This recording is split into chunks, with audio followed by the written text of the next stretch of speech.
The New England Patriots have officially wrapped up minicamp for the 2025 offseason. OTAs are in the book. Minicamp is in the book, which Patriots fans only means one thing. Training camp is up next, baby. That's when real football starts. But before we get into the start of training camp, we have to get on here to break down the final day of mandatory minicamp. We broke down day one yesterday. So if you want to hear everything that happened in that practice, or if you want to hear about what happened in the OTA practices, make sure you guys watch those videos after this one. Subscribe to the channel for all your New England Patriots news, and do your boy a big like, guys. If you learned something today, or you just want to support me, you like my content, please leave a big like on the video and leave your thoughts in the comment section below, because I really want to hear from you. Start that football discourse, baby. Let's get this Patriots football community going in the comment section below. But without further ado, let's just get into day one. So as always, we're going to start off here with our general notes before we break down each position.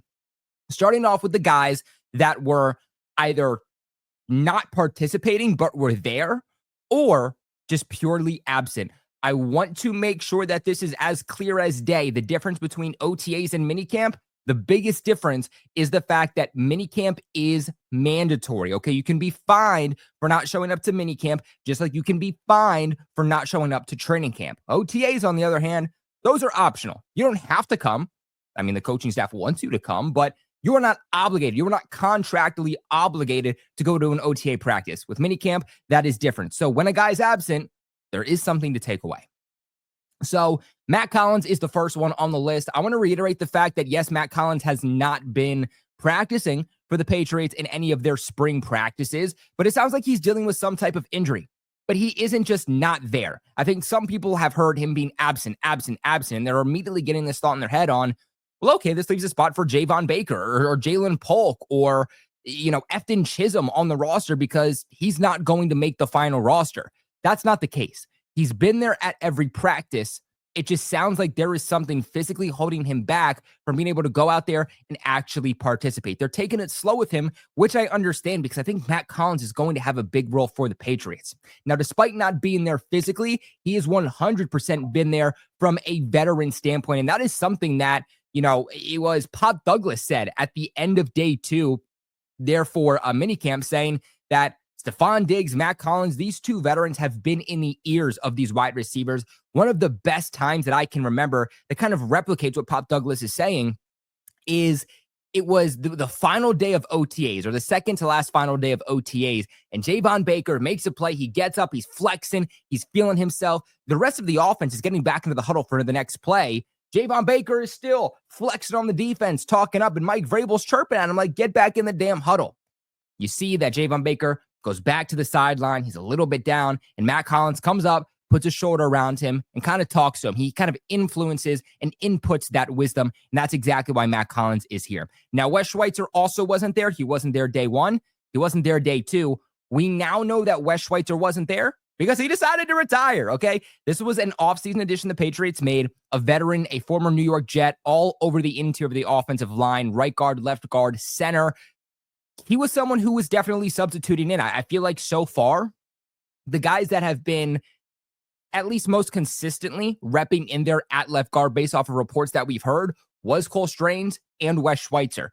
But this guy's getting old. He's been in the league for a very long time. Maybe he's realizing that his body's just not picking up, and he says, it's not worth it. I never thought Wes Schweitzer was going to be the starting left guard come week one, but I did think he was someone who would make the 53-man roster as depth on that interior of the offensive line.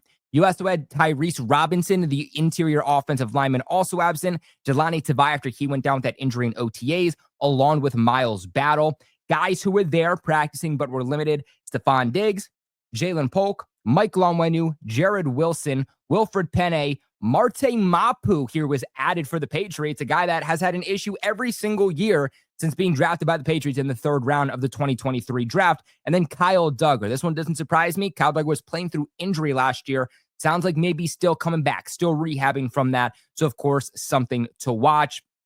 Today's practice, unlike yesterday, unlike for the majority of OTAs, this practice was inside just due to the rain. The team felt like they weren't going to be able to get done all the things they needed to. So it looked like maybe maybe not part of practice, but some things were happening outside based off the photos we saw. But the majority of practice was inside in the dome. Today's work, major focus on the red zone. If you guys watched the video of yesterday when we talked about day one of minicamp, we talked about that was the main focus for the offense, was working in the red zone. Today, the offense, the defense, both doing the same thing. The offense trying to make sure that when they do get in the red zone, they capitalize with 7 and not 3.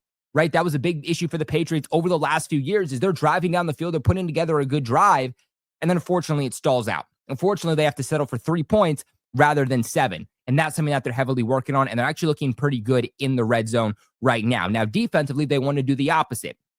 Defense might bend, but you don't want them to break. And what that means is that, look, you don't want them to put up or allow any points, but you much rather the defense allow 3 points and clutch up in the red zone than to allow a defense or opposing offense rather to capitalize and put up 7 points. So big focus on red zone work offensively, defensively, and also working on the quick game pass offensively. Overall was reported as an up and down day for the offense compared to what it's been in the most recent practices. In the recent practices, we've actually heard that there were days the offense beat the defense. That's the first time we've heard that in years. Today, offense came back down to earth a little bit. Protection was not all there. It was wonky. It was inconsistent. The separation from the receivers also inconsistent, wasn't there. Me personally, I'm not worrying about it. I feel like on this final day of minicamp where they're about to go off for a month and a half before the start of training camp and really the start of the football season, I just wonder how mentally there some of these players were, for lack of better words. I think these guys were just looking to the vacations they have coming up and maybe half-assing some of these practices a little bit. But without further ado, let's start breaking down each of these positions. Starting with the quarterbacks, 11 on 11s. Drake Maye, like I said, also came back down to earth a little bit in this practice. He's been spectacular since that 4-interception OTA practice on day one. Today, not terrible, but 9 for 14 with an interception by Christian Gonzalez.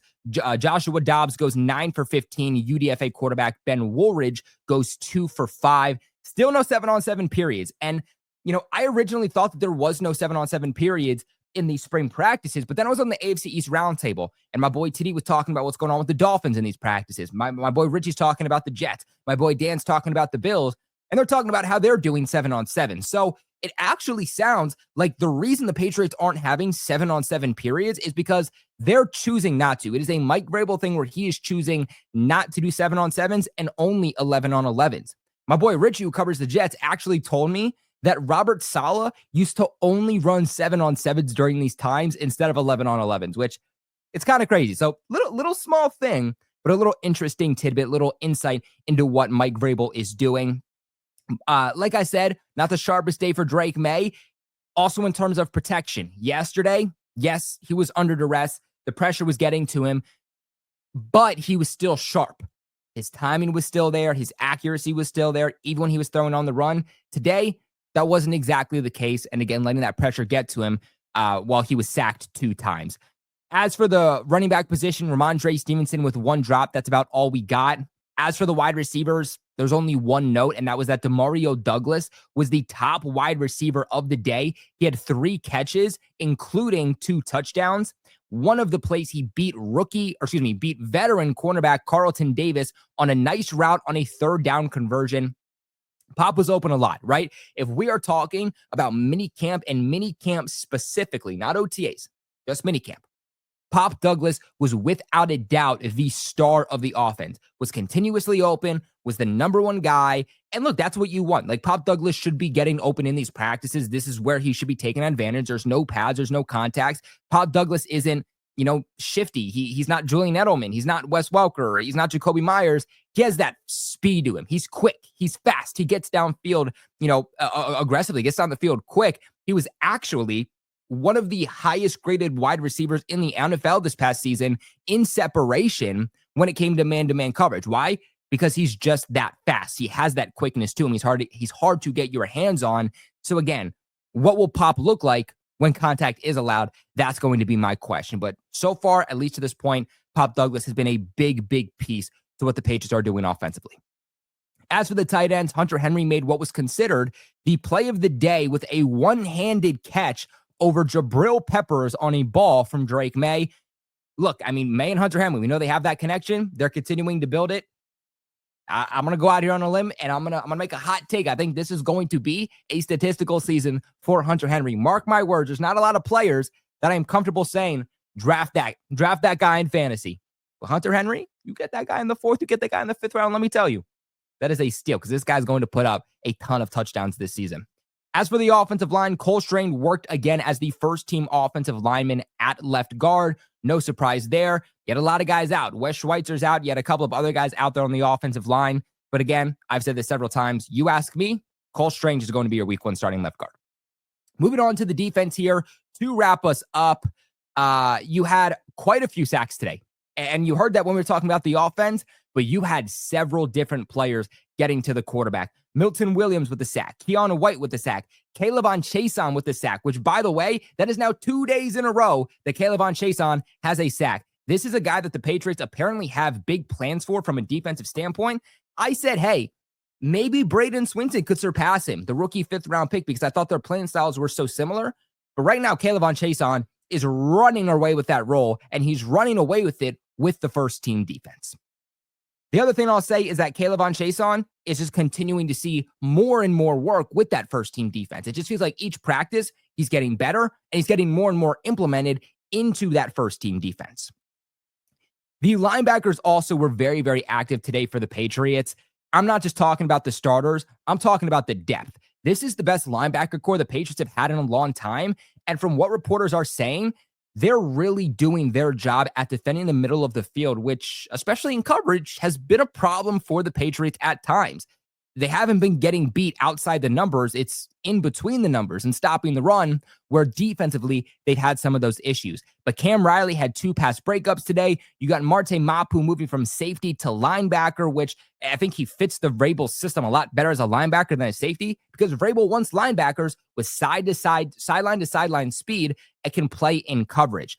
Linebackers overall, especially in coverage, they stood out on day 2 of minicamp. More specifically, guys like Jack Gibbons, Monty Rice, and Cam Riley all making plays. Moving us on here to the cornerback position, like I alluded to earlier, you had Christian Gonzalez with an interception, and then you had Marcus Jones and Alex Austin with pass breakups. The rookie 4th-round pick out of California himself, the one pick that Patriots fans question, Craig Woodson, he's picking up where he left off in OTAs. 2 pass breakups today. This is a guy that just knows how to get his hands on the football when you allow him to just play overall with those instincts. So moving on here, let's talk about special teams. And then that is going to wrap us up for day 2 of minicamp. Field goal attempts today, they were going from 33, 40, 45, and 51 yards. Andy Borregales is a perfect 4 for 4 yet again. There's only been a couple of practices where he was 3 of 4. When he's not 3 of 4, our 6th-round pick, our boy Andy Borregales back there at kicker, he has been absolutely perfect. John Parker-Romo, yet again, goes 3 for 4. So John Parker-Romo, we're not at a point where you feel like you have to cut him because he's playing bad. He's definitely on the heels there of Andy Borregales, but there's never been a point where they've been on the same playing field. There's never been a point where John Parker-Romo has jumped Andy Borregales. You know that Andy Borregales is winning the kicker competition. You know that he's going to be your kicker week 1. But I think right now, John Parker-Romo understands I'm not fighting to be a kicker. I'm honestly just fighting to stay on the practice squad at this point. And I think so far, John Parker-Romo has definitely deserved a spot on the New England Patriots practice squad. But this is where I kick it off to you guys. What are your thoughts on the New England Patriots mandatory minicamp throughout 2 days? Like I said, if you did not watch day 1's recap, make sure you guys go ahead and check that out on the channel right now. Leave a big like on the video, subscribe to the channel for all your New England Patriots news. And until next time, my Patriots family, you guys stay safe.